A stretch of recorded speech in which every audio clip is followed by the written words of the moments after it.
It's about the restoration of our republic. We want to educate, encourage, enable the power. We stand for integrity, honesty, self-reliance, self-defense, and most importantly, no compromise on our foundational principles. This is America's Voice Now. Find America's Voice Now on Facebook and at americasvoicenow.org. Here's Michael Evans.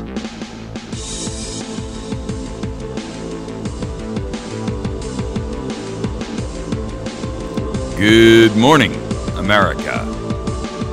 You're listening to America's Voice right here, right now. My name is Michael Evans. I'll be your host this morning. Glad to have you joining us if you're catching us live on americasvoicenow.org. That's great news. I'm posted a lot of stuff up this morning about Connecticut and what's going on up there with the gun issues. We're going to hammer on that today. I noticed there's a lot of Connecticut folks out there this morning watching and streaming with us. So we're glad to have you. Thank you very much. I see Westfield in Connecticut. I'll mention some other cities in a minute. Pinckney. I see, Chesterfield and Smithton. I'm not sure where that is. Lincoln, I think that's Nebraska. Forney, Baton Rouge, good old Branson, of course. Mission Viejo, California, Tacoma. There's a number of other cities. They're all crowded together because that's the way analytics works. Can't read them all. Anyway, thank you all for joining us this morning. Appreciate you joining us live on America's Voice Now, whether you're listening on audio or video. That's great news. If you're catching us on Patriot FB, glad to have you on board. Outstanding website. If you haven't heard of Patriot FB, it's a replacement for Facebook. Make sure you get over there and join up right now. It is an outstanding website where you will not be censored, where they will not bar you from talking about guns, as Facebook just announced. And, we're under assault, ladies and gentlemen, on the gun issue here. And we're going to talk about that this morning because I think we're reaching a point where we have to constantly, we need to really recognize that the effort is afoot to destroy the opportunity for Americans to own firearms. It's part of a larger plan. You can sit here and call me a tinfoil hat conspiracy theorist if you choose. Truth is this: when you're disarmed, they're in total and absolute control. That is the motion they're moving towards. That is the purpose, the prime directive. Make no mistake about it. Ignore it at your peril. We're going to talk about 4 topics this morning, which is our normal stream or run. One is lobbying is bribery by any name. In other words, I don't care what you call it, when you are donating money to an individual's campaign re-election or election fund, and your intention is that you will receive special treatment, you can call it whatever euphemism and polite dictionary word you like. Bribery is what it is. And I got to tell you, the political class can redefine all these words they want, but the facts don't change. Any lobbying that involves money must be eliminated from our political system entirely. State, federal, local, makes no difference. The alternative is our republic is forever lost to us. I don't care if we have guns. That's the truth. You don't get money out of the election process, we're done. That's the reality, ladies and gentlemen. Okay, our second topic. Gun confiscation in Connecticut. Is the upcoming, and there's a lot of pressure out there about this issue in Connecticut. Will this be the trigger to a new civil war? We're going to talk about a couple of things, including a brand new press release out by CT Carry, which is Connecticut Carry, where they are demanding either enforce the law that you just passed and take and make a stand for what you believe in, politicians, or repeal it. So what they're saying is no more gamesmanship. You either enforce what you passed and let the chips fall where they may, or you repeal it. We're also going to talk about the issue of Mike Vanderbaugh. Mike wrote a 16,000-word article or open letter, I should say, and he sent it off to the state police in Connecticut.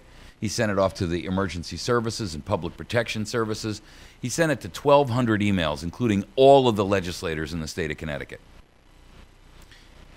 The truth is, he put them on notice that this and their actions, if they attempt to confiscate, will be the second shot heard around the world. And he made it clear, in no uncertain terms, that it won't be the political class sitting there in $1,000 suits. It's going to be the law enforcement who tries to kick in your door. And that's where the bleeding's going to start. This may not be a popular topic with a lot of people because you don't want to hear the realities.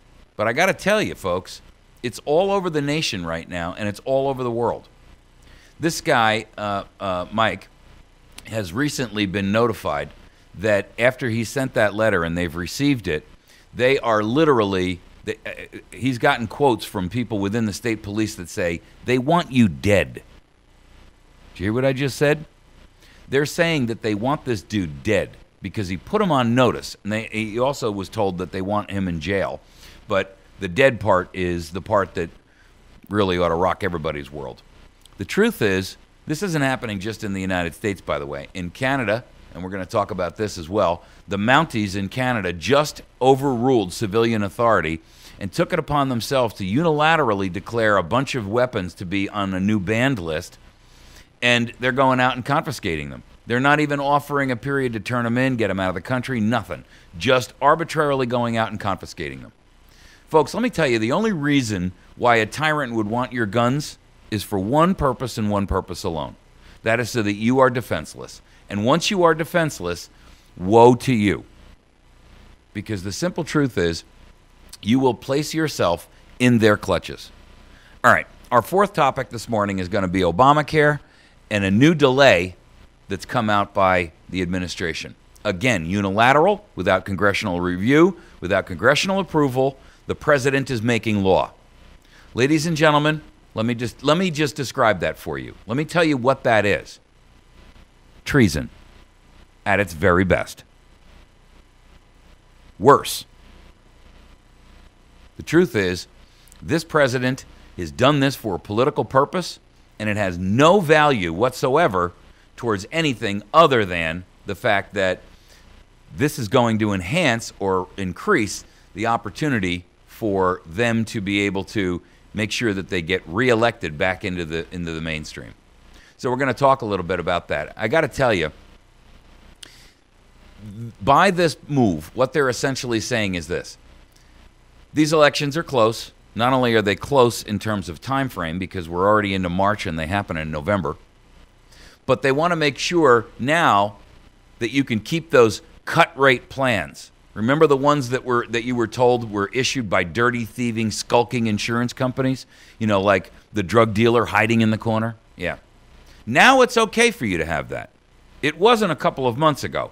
But suddenly, in light of their failures, their ineptitude, and their flat-out impotence, they have now deemed it okay for you to have that cut rate, no-value plan where you were being taken advantage of. So here's the point. You've been sold out again, because either way you go, they sold you out. Either they sold you out in order to get it implemented, and they lied to you to get it there, and now that they have it there, in order to keep their seats, they're going to sell you out again by now allowing you to be abused by the same insurance companies that they used as the excuse to get you to go for it in the first place. Betrayal is betrayal, irrespective and regardless of the motive. That's the truth, folks.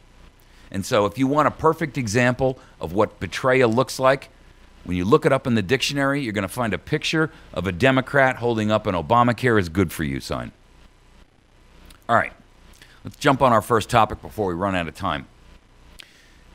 14 of America's 25 biggest campaign donors are unions.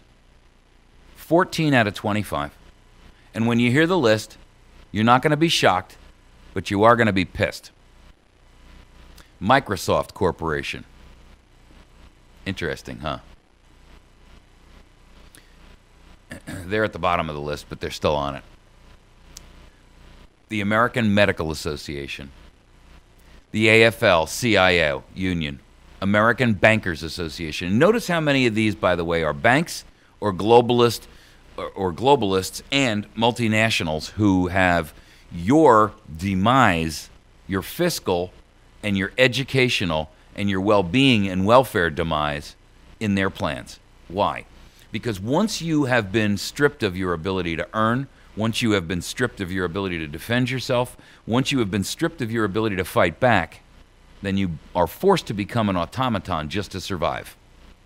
American Bankers Association, Emily's List, not even sure what that is, Machinist and Aerospace Workers Union, National Auto Dealers Association, Citigroup, United Parcel Service, United Food and Commercial Workers, J.P. Morgan Chase, Teamsters Union, Communication Workers of America, American Federation of Teachers, Laborers International Union, Service Employees International Union, Carpenters and Joiners Union, United Auto Workers Union, International Brotherhood of Electrical Workers Union, Goldman Sachs, National Association of Realtors, National Education Association, AT&T, AFSC, ME, another union, and Act Blue, another union. So let's understand what this means. If there's 25 top political donors in the United States of America, and 15 of them, 15 are unions,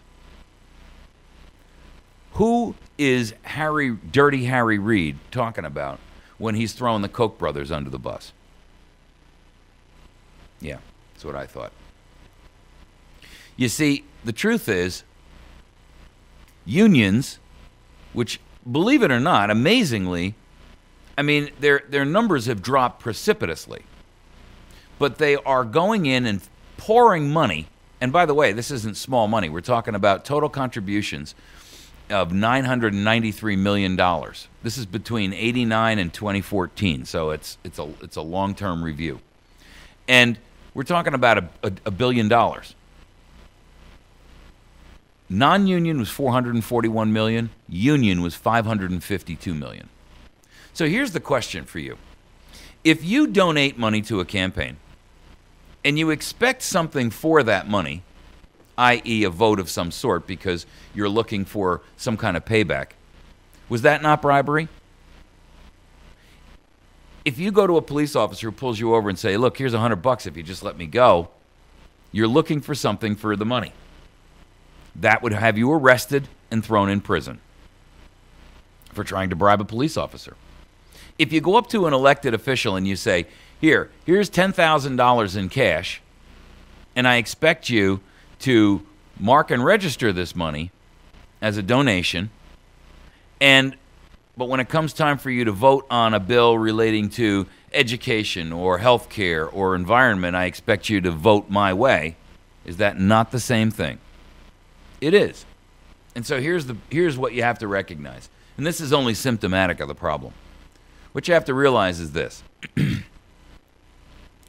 When you donate money to a political campaign, and the intention is that you will receive special treatment at some point in time in the future as remuneration, that is bribery. It is nothing more and it is nothing less. And if you swear up and down and claim that you're donating that money out of altruistic intention and you have no expectation of benefits coming to you, you're a liar. So, either you're a liar and a traitor, or you're just an out-and-out traitor.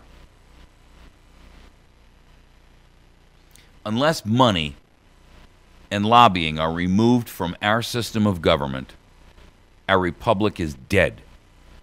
Dead, dead, dead. What are you going to do about it? Are you going to allow companies like this to continue to betray you? Are you going to allow the elected officials who are the recipients of this money to spend trillions of dollars of your taxpayer money in exchange for a couple of rotten pennies? I mean, you got to realize something here, folks. These donations that are to campaign re-elections and PACs and all of that, they're $5, $10, $15, $25, $30,000. And yet, the bill that's passed by the senator who's been bought and paid for cost billions, in some cases, tens of billions and hundreds of billions of dollars. So I give you and draw you the analogy of Judas and Jesus Christ. Judas sold out the life, which had inestimable value to Jesus. He sold his life out for 30 pieces of silver. In this case, your future, the lives and the future of your children and your progeny is being sold out so some elected representative can get enough money to tromp his next competitor into the dust. If that, ladies and gentlemen, is not treason, I don't know what is. I don't care what the definition is that's approved by government. I don't care what the definition is that's approved by the constitutional scholars out there. I'm telling you that when you sell out your nation and your state and your own government and the people that you represent for pennies on the dollar, you're a traitor and should be dealt with as such. I know that's harsh. I mean it to be. I mean it with intention. You are a traitor. If you accept lobbying and you're a politician, you're a traitor. Period. No, you can cover it up in all the fancy euphemisms you want. You can say all these nice things about, well, we hear lobbyists cheer from the seniors, and we hear lobbyists cheer from church groups. And you know what? You're a liar now trying to cover up your treason. I'm not talking about 50,000 seniors who have one come up to you and say, if you don't do this vote for us in a proper fashion, we're going to vote against you in the next election. That's fully acceptable. But when that promise comes with a check, you've sealed your own warrant. It is inexcusable. It is a betrayal. It is a constitutional violation. It is an ethical, a moral violation. It is a crime against the humanity that has elected you to represent them. And you should be dealt with as such. Is that too harsh? Tough. Find somebody else to listen to. You can go back out there and you can listen to Communist News Network and ABC, NBC, CBS, Fox News. You can listen to them all. And they'll sit there and give you a little chalk to chew on and a little pabulum. Or you can recognize the dire straits we're in. Those are your two alternatives.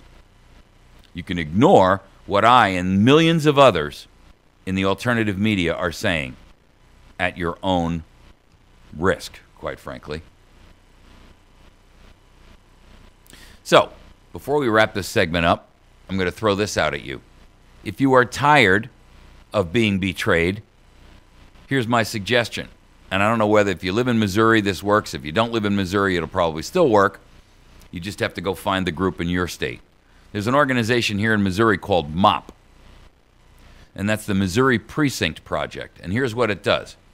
It says, let's take back over the party that you're aligned to and gut it from the inside. And here's what you do. You become a member of the committee so that you are the person who's choosing who's going to be elected as the candidate of choice, the blessed candidate from the party, the one who receives all of those campaign donations. And then, of course, when your candidate gets in, he better have the idea in mind that he's going to repeal all of that, or he's no better than the person he's replacing. So, if you're tired of wholesale betrayal, change it. Become a committee member. You have, in Missouri right now, these committee seats are up all over the place. Go to MOPP, or go to moprecinctproject.org. That's MO precinctproject.org. Find out what you can do if you're in Missouri. And if you're not in Missouri, use this as a guide. Find out where the state is or where your organization is and do the same thing. Because the truth is, we have an obligation to do everything that we can to preserve and defend and protect ourselves and our nation against tyranny and abuse. Now, am I saying that it's going to be successful? I don't know. Probably not. I don't believe there's a whole lot of political solutions here, and we're going to talk about it in the next segment. But by the same token, we have an obligation to do everything in our power to make sure that we have done everything possible peacefully, that we have made every effort to attempt to keep this line of reality and law at the forefront. And then if all of our best efforts fail, then we will righteously be able to do as we need to do and water the tree of liberty. Case closed. End of argument. We're going to take a break. When we return, we're going to talk about Connecticut and the gun confiscation that is about to go off up there. Is this the trigger to a new civil war? We're going to look at it and determine whether or not it may well be. You're listening to America's Voice Now. My name is Michael Evans. I'm the host here. Make sure that you ride with us every day. You can catch us live on America's Voice Now. We're going to take a quick break. I'm going to break the video for a moment. We'll continue with the audio side because we send that to radio stations. And we'll return in about 2.5 minutes on the video side if you're catching it now. If you're listening to us on Big Country 99, this is a recorded cast for you. All right, we're going to take a break. You're listening to americasvoicenow.org. You can email me at mike@americasvoicenow.org.